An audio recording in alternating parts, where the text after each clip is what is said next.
ये ढकोसला है तो इसको बने इसको तो हम लोग शुरू से कह रहे हैं कि यह सफल तो नहीं है। बिहार में शराबबंदी किसी मायने में शराबबंदी सफल नहीं है। लोग तो पीते हुए जेल जा रहे हैं कि नहीं, मौत भी हुई है, सैकड़ों लोग मरे हैं बिहार में 2 नंबर का दारू पी करके। तो एक पूरे व्यापक तौर पे समीक्षा होनी चाहिए राज्य के भीतर, मीडिया के भी जरिए, पत्र के भी जरिए। हम कई अवसरों पे सुझाव दिया है कि शराबबंदी की समीक्षा होनी चाहिए।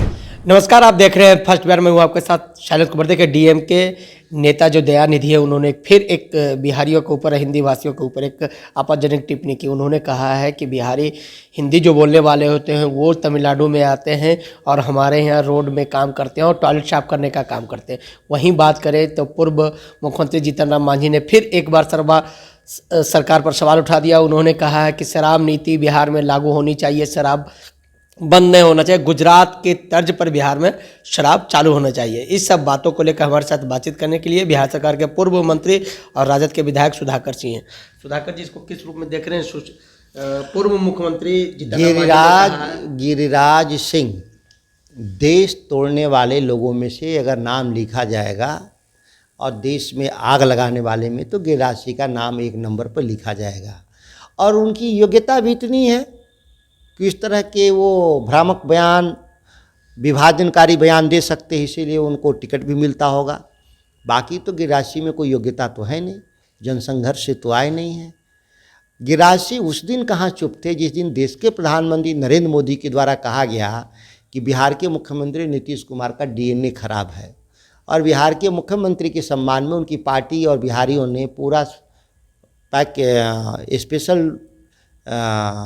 बाल का और नाखून का लोगों ने सैंपल भी भेजा था प्रधानमंत्री कार्यालय को, प्रधानमंत्री आवास पर। तो उस दिन तो गिरिराज सिंह मुखदर्शक थे, उस दिन तो नहीं कहा कि बिहारियों का अपमान हुआ। तो ये बिहारियों का अपमान में शामिल भाजपा भी है और कई दल के कई नेता भी शामिल हैं। गिरिराज सिंह भी तो खुद बिहारी हैं। तो गिरिराज सिंह को तो उस दिन खुशी हुआ कि देश का प्रधानमंत्री बिहारियों का अपमान किया, क्योंकि उनको तो लॉलीपॉप प्रधानमंत्री नरेंद्र मोदी दिए हैं ना, हमको मंत्री बना रखे हैं, उनको सांसद का टिकट देंगे तो उस समय तो चुप हो जाएंगे गिरिराज सिंह। लेकिन जब बिहारियों के अपमान से उनको लेना देना नहीं है। अब बात करें, डीएम के नेता दयानिधि ने कहा कि हिंदी भाषी और बिहारी सिर्फ टॉयलेट साफ करने का काम करते हैं मेरे यहाँ। मैंने कहा ना कि इस बिहार के लोगों को गाली तो अकेले डीएमके वालों ने नहीं दिया ना। इस गाली देने में सबसे पहले कौन अगुवा रहा? देश का प्रधानमंत्री नरेंद्र मोदी।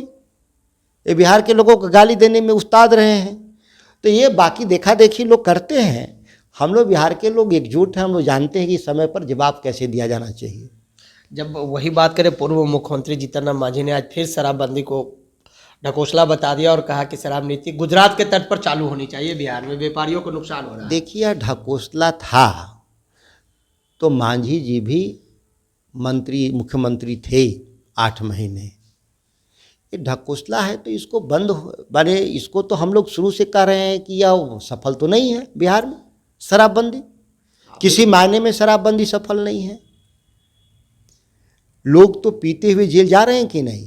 जा रहे हैं, बिल्कुल। रोज पुलिस रिकवरी कर रही है ना। जी बिल्कुल, जिस तरह से डॉक्टर की टीम दरभंगा में दारू पीते हुए नजर आती है।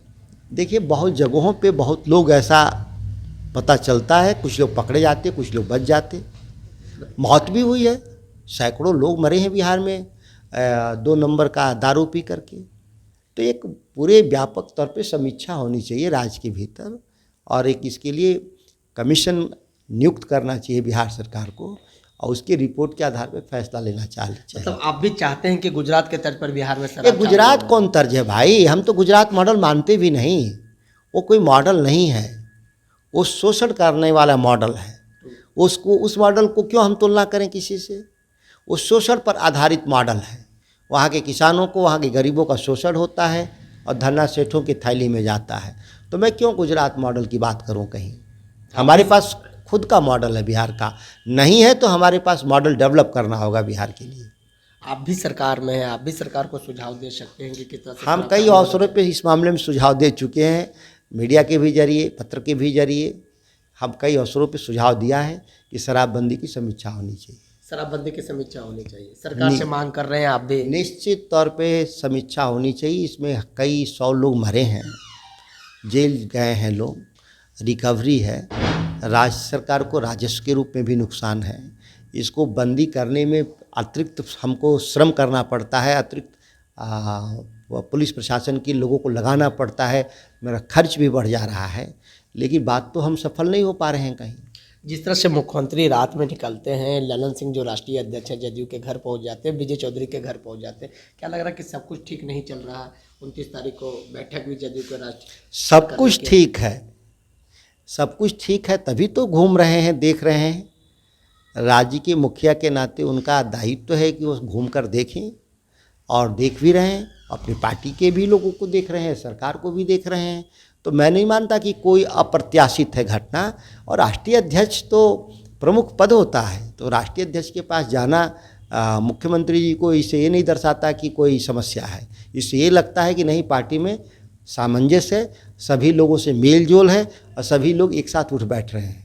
क्या मतलब मंत्रिमंडल विस्तार होनी चाहिए, जिस तरह से राहुल गांधी की बात माननीय मुख्यमंत्री नीतीश कुमार से होती है, फिर नीतीश कुमार के आवास पर जाते हैं बिहार में पर्याप्त मंत्री हैं, जितने तो बार बार मांग कर रही है मंत्रिमंडल का विस्तार। निश्चित तौर पे कांग्रेस की हिस्सेदारी के अनुरूप मिलना चाहिए, उनकी एक मांग है, लेकिन इससे कोई बिहार बंद नहीं है।